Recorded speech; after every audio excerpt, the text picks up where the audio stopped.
Please welcome to the stage the stars of Olympus Has Fallen, Gerard Butler and Aaron Eckhart. Wow. Shit, if I'd known this many were coming out, I would have dressed up. Same here. Moira! Hey! So guys, first off, congratulations. #1 of the US box office a couple of weeks ago. It must be feeling pretty good right now. Yeah. It's, I like to start off with a difficult one. It's better than being #2. Absolutely. No, we're really happy with how the movie came out and how well received it was, and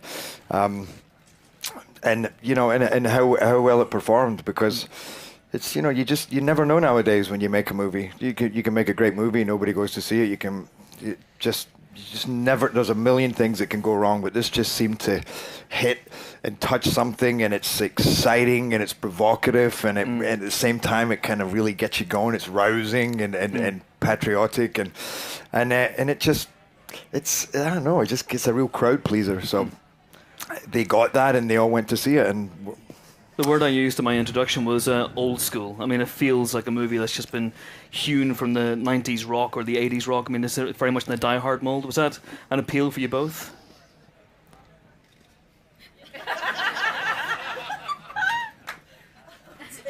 Yes. Aaron's lost his voice, by the way. He meant to say he has tonsillitis, so he's going to be quite quiet today. Well, Jerry hired me. So it appealed to him, and then it appealed to me.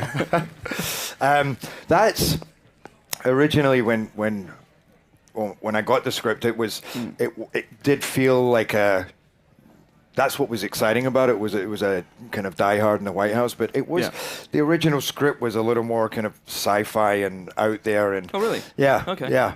No, I mean there was a part in the end where Rick Yoon's character is basically he breaks out on a train into the Potomac River, and I'm hanging on to the back of the train, and suddenly it goes into the river, and I'm kind of floating up, and then I disappear, and then come on, suddenly appear again, and kill him.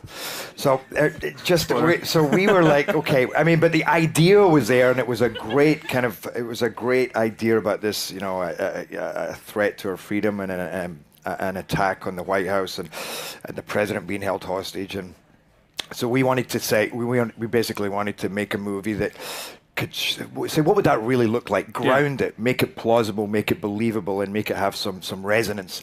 And so that's why Antoine became involved, because he does that brilliantly. And then with guys like Aaron and Morgan Freeman and Angela like a great cast that really give it some substance. So yeah, it was Die Hard, but at the same time it felt like a grittier kind of, you know, more brutal Die Hard, and that less yippee-ki-yay, motherfucker.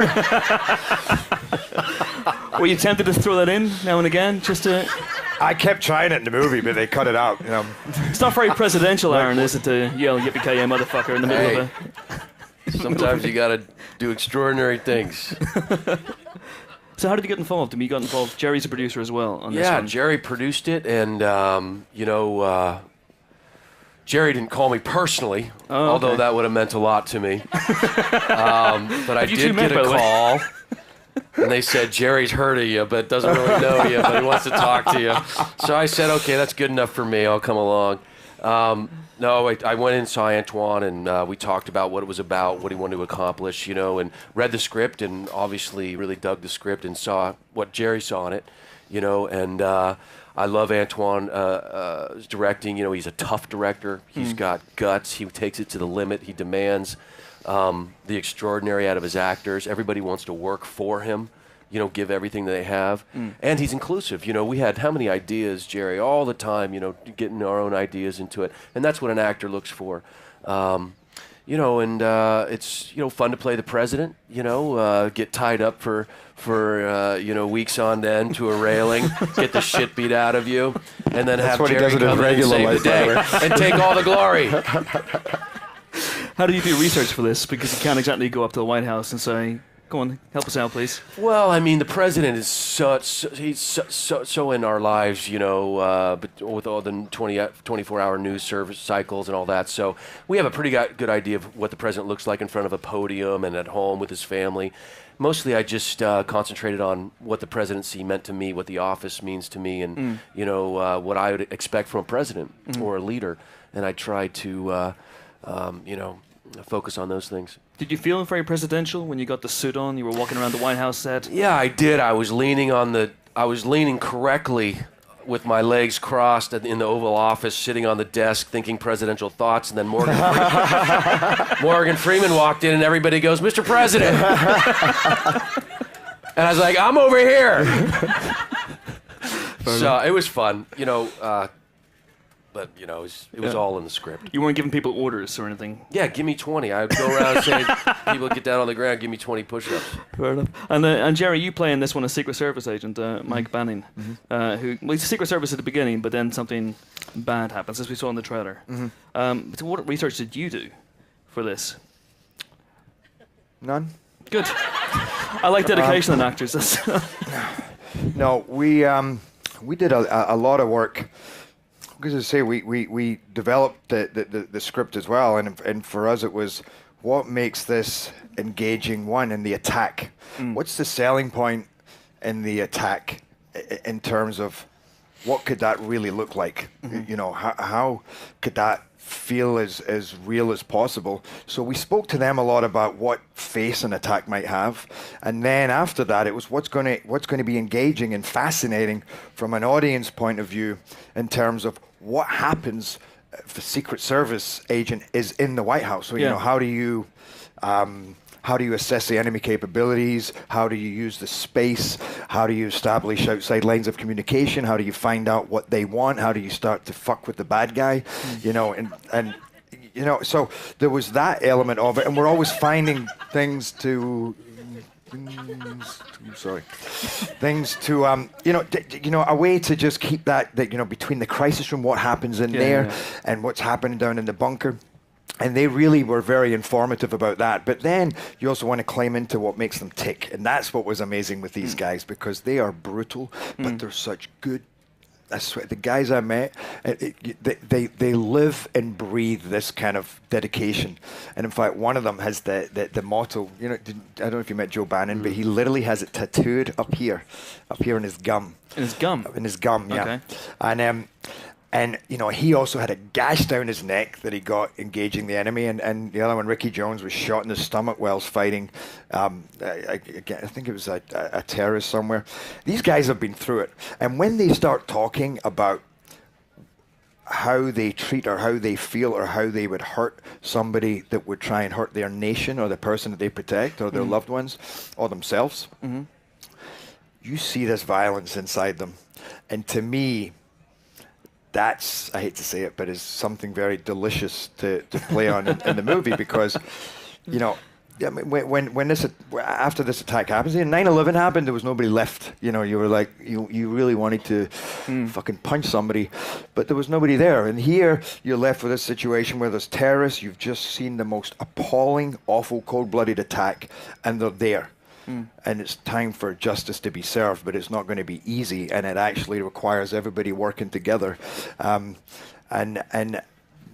But you still need to see some kind of brutality, and that's where they come in, and you can have a lot of fun with that, and you can also make it as realistic, but as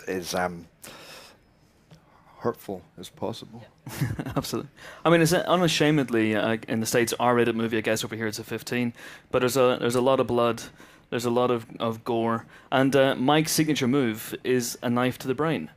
Where did that come from? I didn't realize how many knives there were to the brain until I watched the movie, and I'm like, holy fuck! I don't seem to kill anybody in any other way, and I'm like, I'm going to stick a knife through your brain. But yeah, that's it's a pretty effective way to kill somebody, but I mean, to be honest, it's better to go up than down. I seem to do it down a couple of times, and if I'd really thought about it, I'd have gone up. But no, again, it's just there's a little kind of artistic flourish in the way he takes these guys out, I think. Yeah. And one of the cool things about it is, I got to say, because we did screenings, and all over America, like 300 screenings, and people really kind of get into it. It's like you say, it's like the classic action movie, and like the 80s when they, when it was Eastwood and Bronson and people would, be in New York and talk shit to the screen, like, yeah, go, nice one. And so, and we even screened it in Washington to politicians and Secret Service agents and ambassadors, and they got all the jokes, because, by the way, the trailer is not very funny, I gotta say. It's the more serious part of the movie. But there's a lot of humor in the movie as well. It has I think it kind of has it all in there, but it was funny to see when we also screened it to the Marines at Camp Pendleton, and they cheered when the general was asked to stand down. I loved it. I mean, he's like, stand down. They're like, yo! I was like, shit, this is great. They get it in the tone that the movie has been made. You know, that it's entertainment, but it actually makes you think about where you live, the risks that we have every day. But at the same time, it's an exciting story. That we tell great stories about the things that scare us the most. Absolutely. Aaron, President Asher spends most of the movie tied up. Were you itching to get out of those shackles and kick some terrorist butt? Well, I mean, it was the challenge of making the movie, an actor's challenge to create energy doing that. I mean, it was everything that was supposed to be. It was humiliating. It was frustrating. All that worked into the character, into the movie. I asked Antoine every single day if I could hit somebody or him.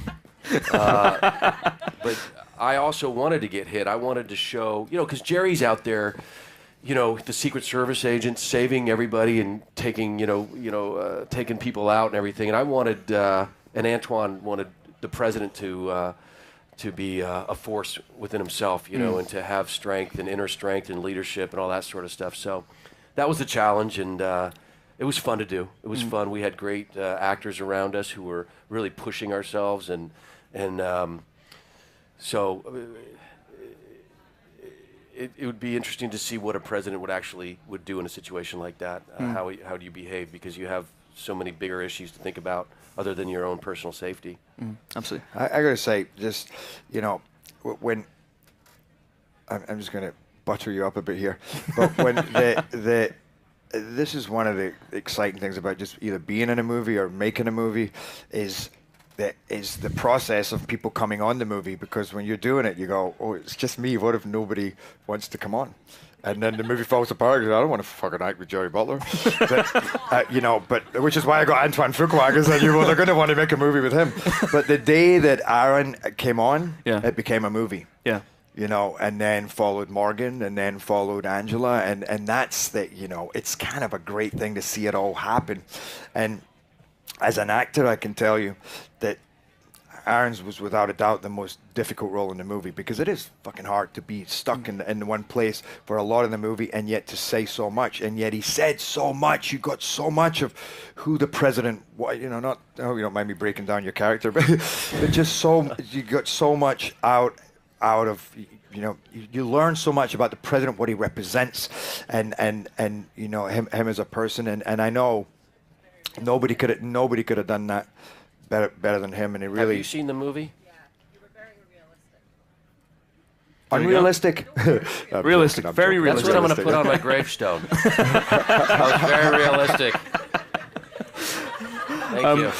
We're going to take a look at the... Until 2018, January 21st. We're in an unfortunate... Fucking hell. By the way, when that day comes, I'm going to be, please don't die, Aaron.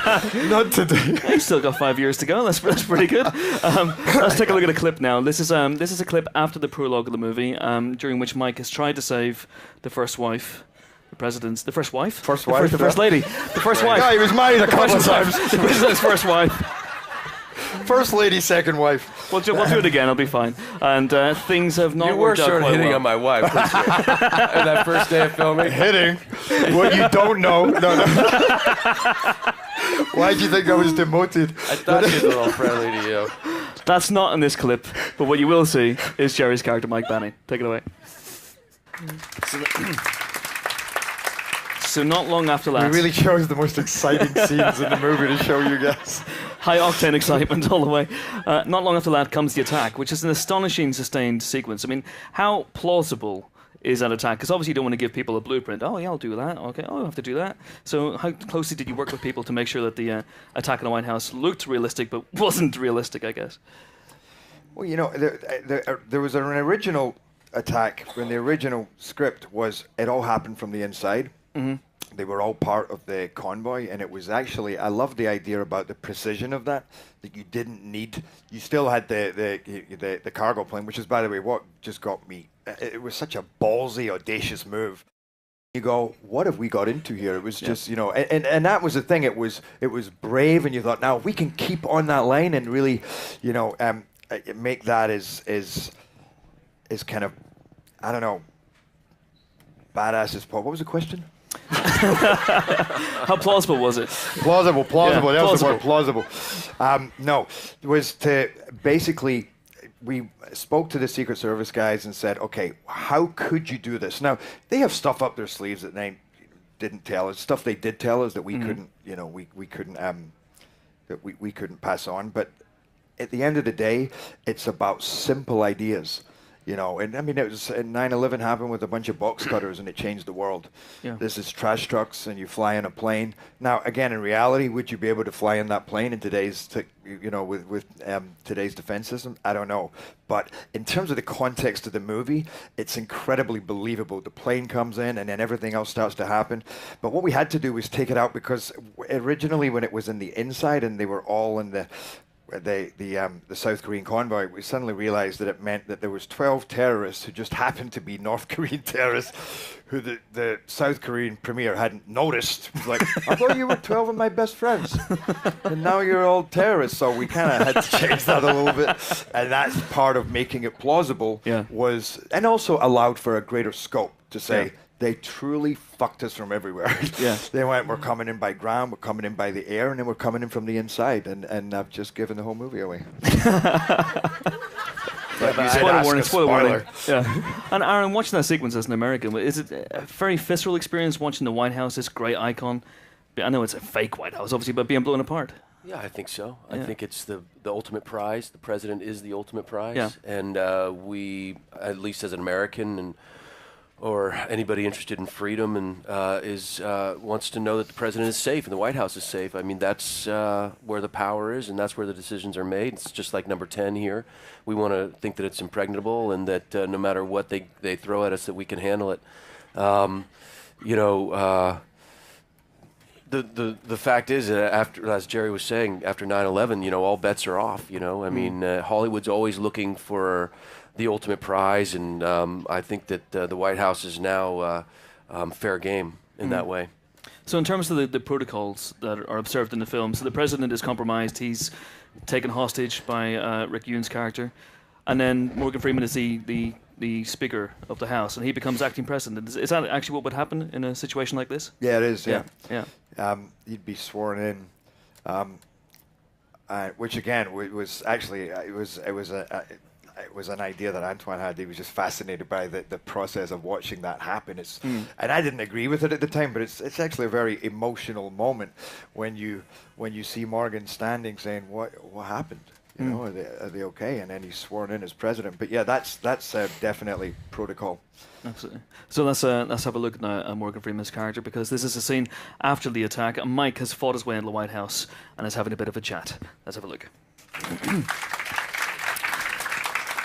So, in a situation like that, are there guns in the Oval Office? Can you just go around and type in a combination of safe? And well, I think should be giving this stuff away, maybe. That's why you say, you know, that a lot of it is in the context of the movie.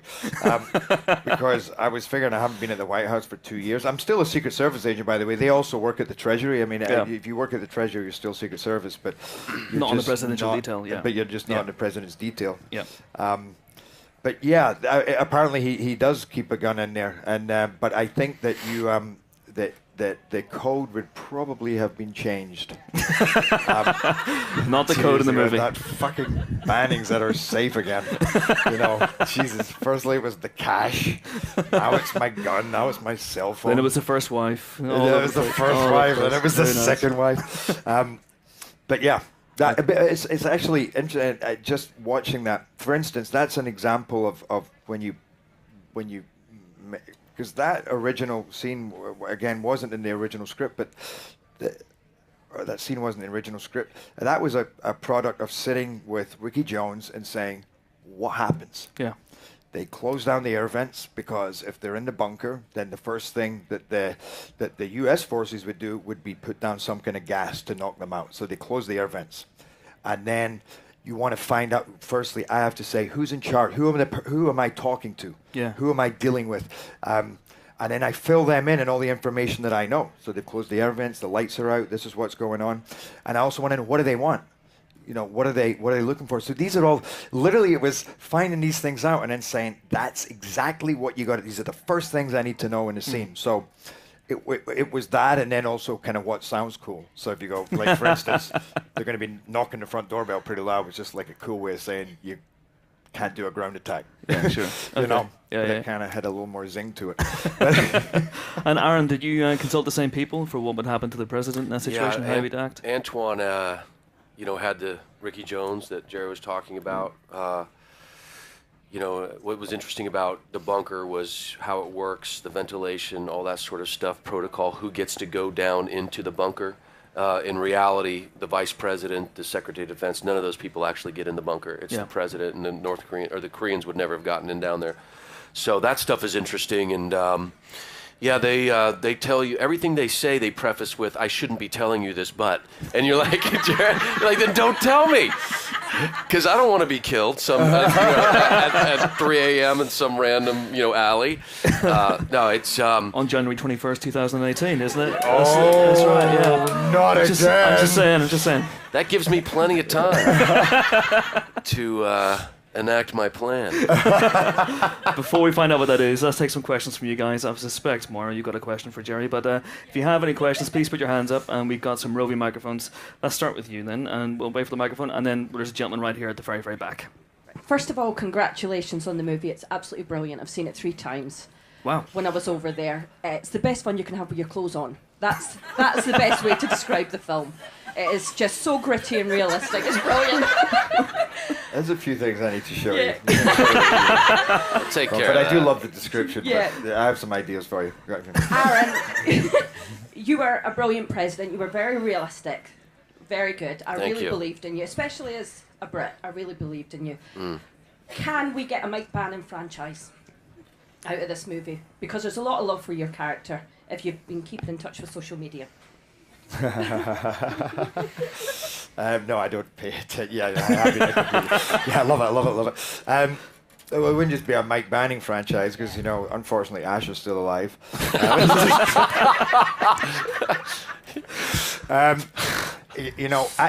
I don't know. I mean, there's been talk because the movie has, fortunately, it's done really well, and it's actually it's a new character that's been created, and it's interesting because Antoine and I were actually working originally on another, I can't say what it was, but it was a series of graphic novels which we wanted to get involved with, and we took a lot of that, and that's why I say it's not yippee-ki-yay motherfucker, because his thing used to always be bad intentions. Like, this guy's more down. He's just like looking ahead, and there's a lot of humor in there, but it's never played for the humor. It comes out of the brutality and the focus, and that I don't truly give a fuck what you listen to his peers, but if he doesn't agree, he's still going. There's a kind of coolness to that. So there is, but then I have to ask the question. I don't know where you go after the White House. I mean, like, good point. Like, what would that be? What's above the White House? Your house. My house. I love that. My house is fallen. Attack your own house. And it doesn't matter, Jerry. They'll watch you. Aaron, would you come back? What could do? Would the president come back, do you think? I hope so. Don't ask him that. Yeah. No, it's embarrassing. I mean, no. President. The president and Harvey Dent they're at Starbucks. Hey, let's call it the White House. Coffee. They're retiring. The White House has fallen again. And it can't get up. Yeah. There's a gentleman here right at the back. If we can get the microphone to you, keep your hand up. You're probably standing in the worst position. Just keep doing that like an idiot, and then we'll find it. A microphone is on its way. Just speak. We can hear you. There we go. Hi, I'm a filmmaker from Bollywood, and a question to Mr. Butler. How come someone as good-looking, charming as you is not doing a love story? And why aren't love stories the big commercial blockbusters in the US? Why is it always action films?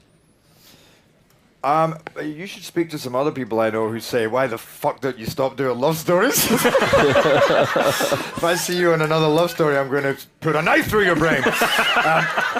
It's interesting that you say that, because I have done a few love stories and romantic comedies till they're coming out my arse. I actually really enjoy making them, it's interesting you say that, because as Moira was saying, this movie did well in America, but it has to be taken in context, because pure action thrillers, not fantastical action thrillers like the $200 million movies, have really been taking a hit. It's there's been a bunch of movies this year opened on $4 million, $5 million, scary low. So it's not that it's only action movies. Big tentpole movies often make a fortune, but there's still romantic comedies are still doing well as well. I mean, there's been quite a few successful ones, but the whole market, it's just harder to make a successful movie, whether in romantic comedy or whether in action. But I got to be honest, I love making. I really enjoy making all different types of movies. And here's the gentleman here in the third row. Keep your hand up, thank you. Anyone this side? Okay. Hi, Aaron. Hi, Gerald. Just a quick question. What was it like to work with Morgan Freeman? I know, Aaron, it's your second time after Dark Knight. He's just such a cool guy on screen. Just wanted to know what it's like behind the scenes with him. Well, it's my third time, actually. I was in a movie where Morgan and Chris Rock scalped me early on in my career, and it's a great honor and a pleasure to work with him. He has a really a great essence about him. He's calm. He's he's intimidating because he's such a great actor, but he just relaxes you because he's got a great spirit, and he's so natural when he acts. Everything just comes out of him, and he really makes contact with you as an actor, and you have energy going between you as an actor, and you feel him. So. He's a great presence and a great man. Just for when Morgan arrived on set, it is amazing the presence, the excitement that brings, and I mean to every crew member, and Antoine as well, and to me, because especially having produced it, when you suddenly he's there and you're like, oh my God, Morgan Freeman. You become like a little kid. You go, Morgan, hello, hey, how are you? I met him once before. I'd never worked with him before, but I met him once before at an Oscar party, and he walked up. This is brilliant. And he went, "Hi, I'm Morgan Freeman, international movie star. I would love for you to meet my daughter." Because apparently his daughter wanted to have a photo taken. But I thought only he could get away with that. It was so charming. And he's so not like that because he's just such a humble guy. But what I find surprising is whenever I watch him in films, it's like you say, he has such a natural way about him. There's just a simplicity and an honesty. But as a person, he's actually much more vibrant. Like when he came on set, he's so tall. I mean, what height is he? 7 foot? It's a conservative estimate, yeah. But he came right up and he's like right in your face, like, "Hey, how are you, Morgan Freeman?" And I'm like, whoa, he's really present and incredibly charismatic. But then when it comes to acting, he just it's like a soothing honey. The voice. Yeah. It's all about the voice. There's a question over here from a lady over here. Thank you. This may be the last one. So you've worked with both Christopher Nolan and obviously Morgan Freeman. Is there anyone else you've got your sights on who's up there in your checklist to work with? I'm guessing it's for you. I never worked with Christopher Nolan. I don't think it's to me. Oh, yeah, I'd love to work with Fincher. That's probably my guy that I would like to, really push you as an actor, take you to places that you haven't been before, surprise you, demands, something of you. Whenever you see a Fincher movie, it's seamless. He does it until he gets it right. He spends the money on the right things. So that would be my number one guy, or Ridley Scott. I'd like to work with Chris again, actually, if he'd have me. I'd love to work with Antoine again as well. I mean, there's so many good directors out there, but mostly it's about stories. And I think you guys want to see stories about people and about, meaningful things, and I'm not sure that you guys are getting fulfilled. I do think that the audience gets fulfilled in a movie like this because it is about family, ultimately, and so I think that's why it's resonating with people. And Jerry, let's ask you that question as well. Who would you like to work with? You could name one director, or 10, doesn't matter. You know what I'd love to work with is Danny Boyle, actually. Because he's made a lot of my favourite movies, and funnily enough, I think my favourite is Slumdog Millionaire. And I went to India shortly after that and hung out with, I asked to have lunch with all the kids from Slumdog Millionaire, and ended up going back to, because two of them still lived in the slums, and it was the most I'm getting off topic again. That's fine, it's fine. But I ended up that same day in both their houses in the slums, and it was just the most amazing experience. But anyway, Danny Boyle has such a diversity as a director. I mean, he takes such risks, but by the way, they don't always work, but when they do, it's like I just find them so fulfilling, and I think he's such a great guy, and he's incredible integrity, and I love his style and how he works with actors, and I would love to be involved in one of his risks. Trainspotting 2 is coming up. Begbie's cousin. Just saying. Can I tell you I guess I'm full of crazy stories. Mm-hmm. Do you want to hear another crazy story? You always seem to have crazy. Okay, check this out. Check this out. All right. No, this is the truth, though. I was I was like, oh, for fuck's sake. Trust me, I would be too if I was sitting there. But when I trained as a lawyer, and I was a week. It was 2 weeks before I was due to qualify, but I kind of knew that wasn't going to happen because I was a mess. And I went to see Trainspotting, the play, and I'm sitting at the Edinburgh Festival. I was training as a lawyer in Edinburgh, and I'm sitting at the Edinburgh Festival, and I'm watching this guy playing Renton on stage, and he's having a ball. He's narrating it, and he's in the scenes, and I'm watching it going, what happened in my life? I don't even mean that as a joke. It was killing me that I was in a career that I didn't want to do, and I wasn't doing a very good job, and I was never going to get the chance to do that. And a week later, I was fired. Right? They didn't even wait till the end and just not qualify me. They actually fired me a week before qualifying because I was such a bad trainee lawyer. Right. Anyway, the next day, I packed my bags and moved down to London, and I somehow managed to talk my way into an audition for this play for Coriolanus, which I later made a movie about, but the stage version. And then I got that, but just an ensemble. But then while I was rehearsing, one of the actors said, they're recasting Trainspotting, the play, and it's going back to the Edinburgh Festival. And at that point, I didn't even have an acting agent, but I had got an agent for commercials. But I wrote a letter, and I got a shot printed up, and I stapled it to the letter, and I sent it off to the director, and he called me and said, come in and read. And I went in with the Trainspotting book, and I read 2 roles, and I jumped from chair to chair, and I'm going, and the director's like, but can I ask you, do you do drugs? See, and I said, and at that point, I wasn't doing drugs, and I went, no, I used to, but I'm not now. And he's like, really? He says, you're not on drugs now? I go, no, I swear to God, I'm not. I'm really. But I was so hyper, and finally, I thought, well, if he thinks I'm on drugs, there's no way I'm ever getting this job. They offered me the role, right? And I had a commercial casting that I'd had to push. They were waiting for me, and I run in, and it's for Polaroid. And I just did a photo shoot back. This is what brought this up. I just did a photo shoot, and the guy took a Polaroid, and I'm like, oh my God, this brings back memories.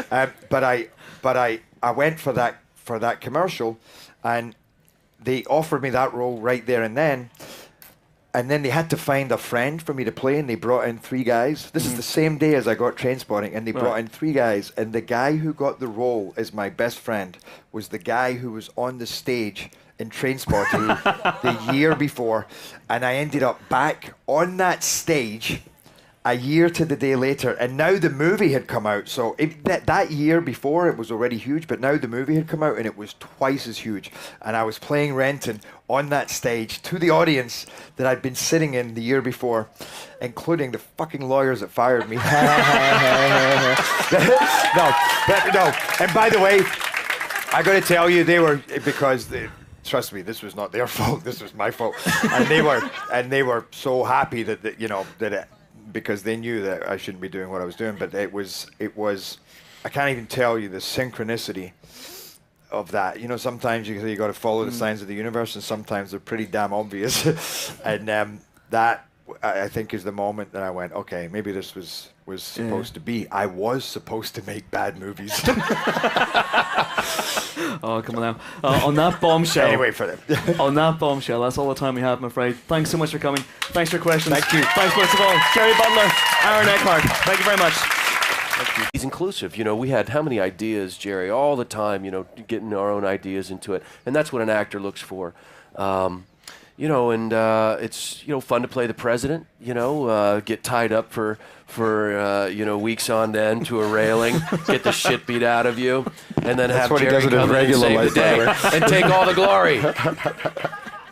How do you do research for this? Because you can't exactly go up to the White House and say, go on, help us out, please. Well, I mean, the president is he's so in our lives, you know, but with all the 24-hour news service cycles and all that. So we have a pretty good idea of what the president looks like in front of a podium and at home with his family. Mostly I just concentrated on what the presidency meant to me, what the office means to me, and, you know, what I would expect from a president or a leader.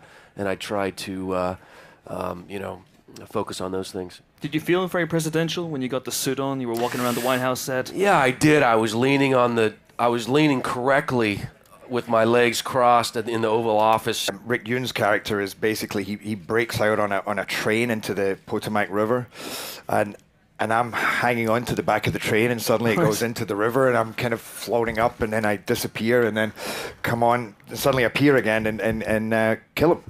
So so we were like, okay. I mean, but the idea was there, and it was a great idea about this, you know, a threat to our freedom and an attack on the White House, and the president being held hostage, and so we wanted to say we basically wanted to make a movie that could say, what would that really look like? Ground it, make it plausible, make it believable, and make it have some resonance.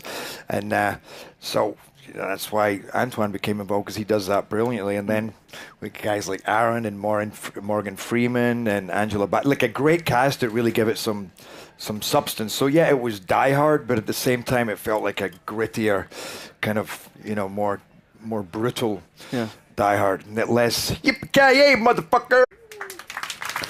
Please welcome to the stage the stars of Olympus Has Fallen, Gerard Butler and Aaron Eckhart. Wow. Shit, if I'd known this many were coming out, I would have dressed up. Same here. Moira! Hey! So guys, first off, congratulations. #1 of the US box office a couple of weeks ago. It must be feeling pretty good right now. Yeah. It's I like to start off with a difficult one. It's better than being #2. Absolutely. No, we're really happy with how the movie came out and how well received it was, and you know, and how well it performed, because it's, you know, you never know nowadays when you make a movie. You can make a great movie, nobody goes to see it. You just never. There's a million things that can go wrong, but this just seemed to hit and touch something, and it's exciting and it's provocative, and at the same time it kind of really gets you going. It's rousing and patriotic, and it just, it's, I don't know, it's a real crowd pleaser. So they got that, and they all went to see it. And the word I used in my introduction was old school. I mean, it feels like a movie that's just been hewn from the 90s rock or the 80s rock. I mean, it's very much in the Die Hard mold. Was that an appeal for you both?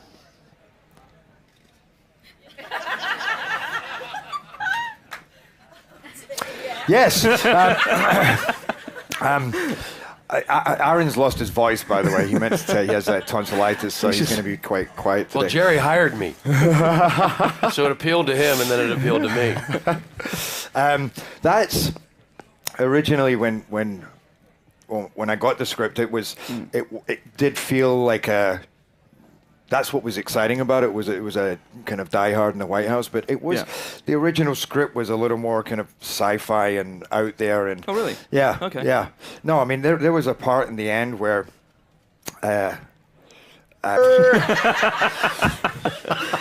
Were you tempted to throw that in now and again, just to? I kept trying it in the movie, but they cut it out.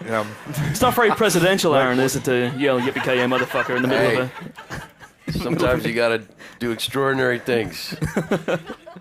So how did you get involved? I mean, you got involved. Jerry's a producer as well on this one. Yeah, Jerry produced it, and Jerry didn't call me personally, although that would have meant a lot to me. But I did get a call, and they said, Jerry's heard of you, but doesn't really know you, but he wants to talk to you. So I said, okay, that's good enough for me. I'll come along. I went in and saw Antoine, and we talked about what it was about, what he wanted to accomplish, and read the script, and obviously really dug the script and saw what Jerry saw in it, and I love Antoine's directing. He's a tough director. He's got guts. He takes it to the limit. He demands the extraordinary out of his actors. Everybody wants to work for him, give everything they have. And